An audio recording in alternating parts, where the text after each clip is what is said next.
koox aqoon-yahano u dhashay dalka Canada ayaa daraasad ay sameeyay kadib warbixin ay ka sameeyeen ayaa waxay ku sheegeen in raggu marka ay hurdaan waxa ugu badan ay riyoodaan ay yihiin waxyaabo cabsi ah oo laga naxo.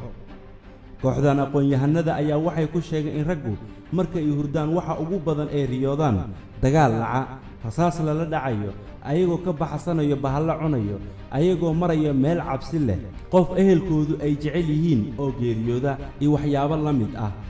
warbixintan ayaa waxaa lagu sheegay eriyooyinkaasi qaar ay keenaan in xitaa marmarka qaar ayagoo hurdo kor u qeyliya ama meesha ay jiifaan ka kacaan ayagoo isleh bal ka baxsada dhibaatada. ragga xaasaska leh ayaa kooxdani sheegeen in dhibaato badan lagu qabo oo marmarka qaar ayagoo xaasaskooda la jiifa ka salaliya hurdada. kooxdani waxay warbixintoodii ku xuseen in dumarka riyadoodu ay u badan tahay ayagoo qof been u sheegaya, inkastoo marmarka qaar ay riyoodaan ayagoo dhibaato la kulmaya.